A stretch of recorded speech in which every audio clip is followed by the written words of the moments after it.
Today we're going to be looking at command economies. So first off, what is a command economy? Well, it's one in which decisions on resource allocation are guided by the state, and sometimes they also might set prices or give consumers rations directly. So they've got more control over the whole economy and what consumers can consume. So if you need an example, I'll just write one down. China is an example of a command economy, although they might not be a command economy for long because they're starting to move towards being a state. Starting to move towards being more of a mixed economy and having some use of prices as a signal.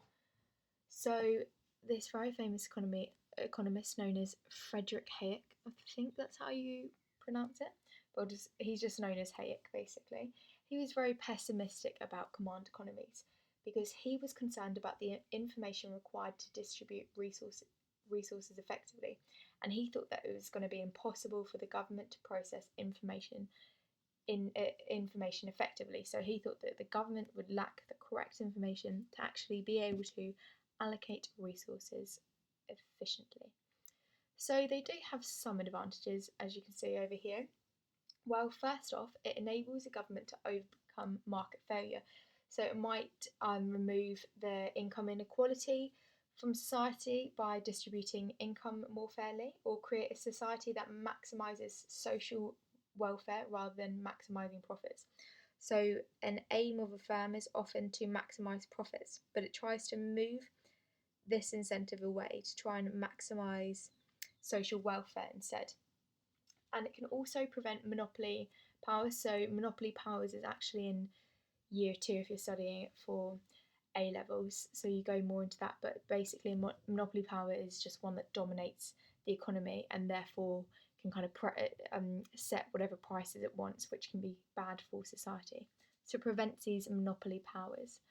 Can also reduce the risk of mass unemployment by ensuring that all sectors kind of employed, or it can even employ them in the state itself.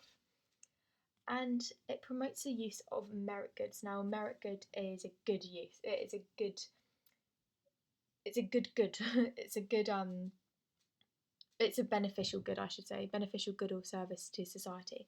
So it promotes the use of these beneficial goods. However, there's also disadvantages, as you can see down here. So, for example, government agencies usually have got poor information about what to produce. So, centralisation, this is like the state controlling it, may mean that decisions are taken by people who actually have no access to what is actually happening. And this can be bad because it means that too many of a good that isn't needed is produced, or not enough of a good that's needed is produced. So it means that there's it's called information asymmetry, where the information the government has about what society needs isn't the same as what society has about what society needs. So that is a bad point. It also means that, sorry, where am I?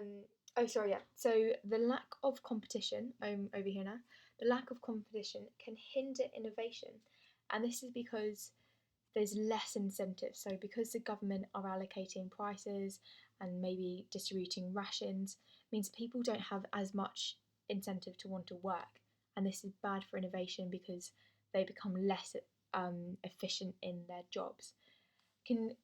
So these two here are quite similar, but it can create a threat to democracy and liberty. So for example, if you've got a very powerful government, as I mentioned here, might lead to society revolting against them if they're not agreeing with what the state is setting. And this means that there's a threat to then democracy and liberty, as I just said. Alright, I've got 2 more videos on mixed economies and free market economies as well if you want to check them out.